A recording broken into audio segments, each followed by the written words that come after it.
ఒక్కసారి కొమ్మూరి గోల్డ్ కి కాల్ చేయండి. తాకట్లో ఉన్న మీ బంగారాన్ని విడిపించి మార్కెట్ ప్రైస్ కి వాళ్ళు కొనుక్కుని మిగతా డబ్బులు మీకు ఇచ్చేస్తారు. నమస్తే, వెల్కమ్ టు అవర్ ఛానల్. నేను మీ యాంకర్ రెప్కా. జనవరి 30 తారీఖున మీకు గుర్తుందో లేదో, ఆ రోజు ఒక కేసు అయితే ఫైల్ అవ్వడం జరిగింది. అది కూడా రాజస్థాన్లో. సో అంటే రీసెంట్గా పెళ్ళైనటువంటి ఆశీష్ అలాగే అంజనా వీళ్ళిద్దరూ పెళ్లి చేసుకున్న తర్వాత రోడ్ పైన వెళ్తూ ఉంటే యాక్సిడెంట్ అయ్యి తను చనిపోయాడని చెప్పేసి కేసు ఫైల్ చేసుకున్నారు. ఈ విషయం మరి ఎంతమందికి గుర్తుందో లేదో. సో ఆ విషయం ఇప్పుడు నేనెందుకు గుర్తు చేస్తున్నాను అనంటే, రీసెంట్‌గా 2 రోజుల క్రితమే దీని గురించి ఒక మంచి అప్డేట్ అయితే వచ్చిందని చెప్పొచ్చు. మంచి అప్డేట్ అని ఎందుకన్నాను అనంటే, చాలా మంది కూడా ప్రేమించి పెళ్లి చేసుకుంటూ ఉంటారు. మరికొంతమంది పెద్దలు కుదిర్చినటువంటి సంబంధాలు చేసుకుంటూ ఉంటారు.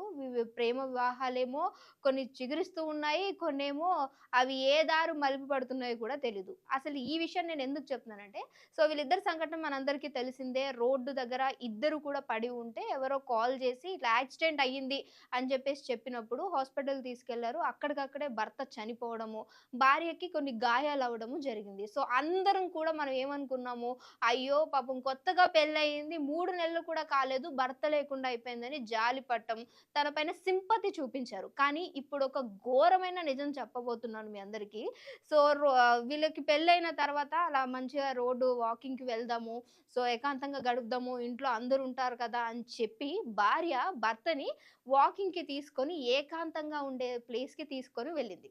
సో అక్కడ వెళ్ళిన తర్వాత అక్కడ ఉన్నటువంటి చుట్టూ గూడా ఎవ్వరు లేకపోవడం గమనించిన తర్వాత, సో ఒక వెహికల్ వచ్చింది, గుద్దేసింది, నా భర్త చనిపోయాడు, సో నాకు కూడా యాక్సిడెంట్ అయిందని చెప్పి పోలీసులు అడిగినటువంటి కేస్‌లో ఇదైతే నోట్ చేయడం జరిగింది. కానీ ఇక్కడ ఒక భయంకరమైన నిజం అని ఎందుకన్నాను అనంటే, ఎవరైతే అంజు ఉన్నారో, అంజు బాయ్ ఫ్రెండ్ సంజు.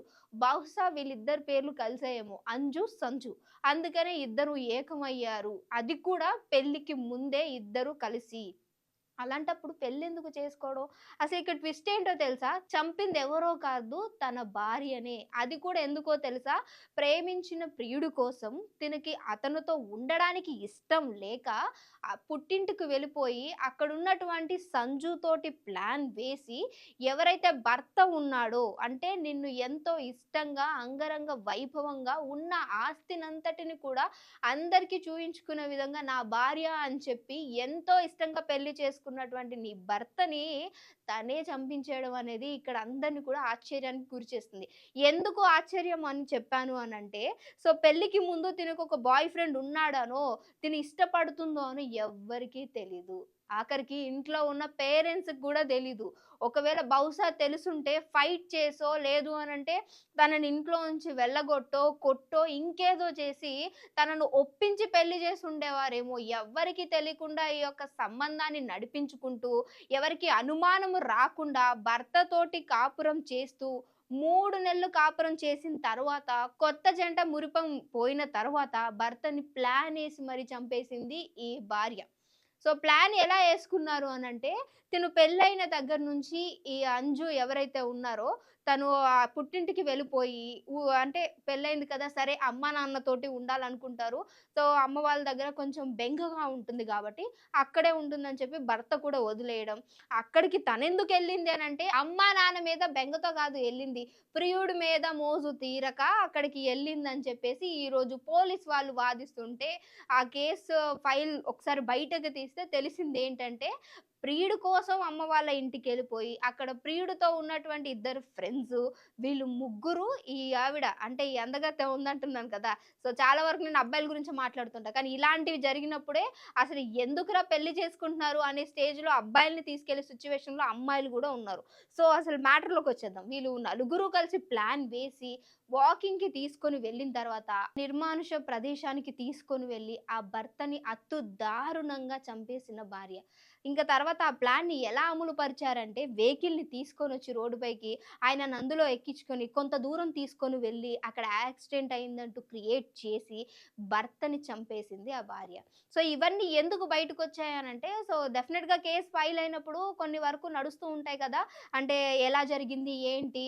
అని చెప్పేసి ఎంక్వైరీ చేస్తూ ఉన్నప్పుడు, ఆ ఎంక్వైరీలో భార్య చెప్పినటువంటి అంజు సమాధానాలు ప్రతిసారి పిలిచినప్పుడు ఒక్కో విధంగా మారడంతోటి తోటి పోలీస్ వాళ్ళకి డౌట్ వచ్చి అసలు ఏం జరిగింది ఏంటి అని సంఘటన స్థలానికి వెళ్ళి అక్కడ ఉన్నటువంటి సీసీ కెమెరాస్ ని పరిశీలిస్తే తెలిసిన విషయం ఏంటంటే ఆల్రెడీ భర్తని ఎక్కడో పొదల్లోకి తీసుకెళ్లి చంపేసి ఆ తర్వాత దాన్ని యాక్సిడెంట్ గా చిత్రీకరించినటువంటి ఖతర్నాక్ భార్య అని అర్థమైంది. అంటే ఇప్పుడు నెటిజన్లు దీనిపైన ఎలాంటి మండిపడుతున్నారు, అసలు నిజంగా ఆయన అంటే నీకు ఇష్టం లేకపోయినుంటే ఎందుకు పెళ్లి చేసుకోవడం? ఆల్రెడీ సంజుని ఇష్టపడ్డావు, ఇంట్లో గొడవ పడి ఉండాల్సింది. ఈ మధ్య కాలంలో చాలా మంది పిల్లలు అంటే ఇష్టపడుతున్నారు. సో, అమ్మ నాన్న ఒప్పించుకుంటున్నారు, గొడవ పడుతున్నారు. ఇంట్లో నుంచి బయటకి పారిపోయి ఎళ్ళిపోతే కూడా వాళ్ళని పట్టుకొని చంపేసినటువంటి పరిస్థితులు చూస్తున్నాం. మరి అంత ఫ్రీడమ్ ఉన్నప్పుడు అమ్మ నాన్నతో గొడవ పడి ఆయనతోనే వెళ్ళిపోయి ఉంటే అయిపోయి ఉండేది కదా! నిన్ను ఎంతో ఇష్టంగా, అయ్యో! నా భార్య చాలా అందంగా ఉంది, నా భార్య అని చెప్పుకోవడానికి ఇష్టపడే నీ భర్తని ఈరోజు నీ ప్రియుడు కోసం నువ్వు ఈరోజు చంపేసావు అనంటే, సో, ఇలాంటి వాళ్ళని చూస్తున్నప్పుడే నిజంగా అందరిలో కూడా అసలు పెళ్లి చేసుకోవాలా లేదా అనే డౌట్స్ అయితే వస్తున్నాయి. సో, మీరు చెప్పండి, రాజస్థాన్‌లోనే కాదు చాలా వరకు కూడా మనం ప్రతి ఒక్క దగ్గర వింటుంది ఇదే అక్రమ సంబంధాలు, అక్రమ సంబంధాలు. ఇదైతే అక్రమ సంబంధం లిస్ట్‌కి రాదు గానీ, ముందుగానే ప్రేమించి ఎవరినో ఒకరిని బకరా చేయాలనో, లేదు అంటే వాడి దగ్గర ఉన్నటువంటి ఆస్తిని కొట్టేయాలనో, మనం బ్రతకడానికి ఇంకేమన్నా కావాలి, దానికి సంబంధించిన ఆస్తి ఈయన దగ్గరుంది, చాలా కోటీశ్వరుడు అని చెప్పేసి వీడిని కుమ్మక్కయ్య ఏమైనా చేయాలనుకున్నారా తెలీదు గానీ, ఇన్ కేస్ మీరు అలా అనుకునున్నా గానీ, బహుశా వాడి దగ్గర ఆ డబ్బులు దొబ్బేసి ఏమో మీరు పారిపోయి ఉంటే అయిపోయి ఉండేది. అనవసరంగా ఓ నిండు ప్రాణాన్ని తీసేసుకున్నారు. వాళ్ళ తల్లిదండ్రులకి ఒక కొడుకును దూరం చేసినటువంటి సంఘటనలు. అంటే చాలా మంది కూడా చేస్తున్న మిస్టేక్స్ ఏంటి అనంటే, ప్రేమించినప్పుడు ధైర్యం లేకపోతే ప్రేమించకండి. అసలు ప్రేమించడమే తప్పని చెప్తాను నా లాంగ్వేజ్‌లో అయితే. ఎందుకనంటే ధైర్యం ఉండదు. దాన్ని ఒప్పుకొని ముందుకు వెళ్ళే సహనం ఉండదు. తల్లిదండ్రులతో మాట్లాడలేరు. చుట్టూ ఉన్న వాళ్ళతోటి మీరు వాదించలేరు. అలాంటప్పుడు అసలు ప్రేమించడానికి కాదు కదా! మీకు బ్రతకడానికి అర్హతే లేదు. మీ స్వార్థం కోసం ఇంకొకరి ప్రాణం తీసే రైట్ మనకంతకన్నా లేదు. అసలు ఇందులో చూసుకుంటుంటే ఎన్ని ట్విస్ట్‌లొస్తున్నాయనంటే, సో, ఇలా కూడా హత్య చేయొచ్చా? ఈ విధంగా కూడా జనాల్ని మనం మోసం చేయొచ్చా? అంటే పోలీస్ వాళ్ళని 3 నెలలుగా చుక్కలు చూపిస్తున్నటువంటి వీళ్ళు ఈరోజు పట్టుబడినప్పటికీ ఎంతకైనా సరే ఒకటి గుర్తుపెట్టుకోండి, దొంగతనం ఖచ్చితంగా బయట పడుతుంది. మీరు తప్పు చేశారు అనంటే అది ఎన్ని సంవత్సరాలైనప్పటికీ బయటకొస్తుంది. దాని తర్వాత వచ్చే పర్యవసానాలు అవి చాలా దారుణంగా, కఠినంగా ఉంటాయని మాత్రం గుర్తు చేసుకోండి. సో, మరి రాజస్థాన్‌లో జరిగినటువంటి ఈ ఇన్సిడెంట్ గురించి మీరేమనుకుంటున్నారు? సో, ఇలాంటి వాటిని మనం ఎంకరేజ్ చేయొద్దు.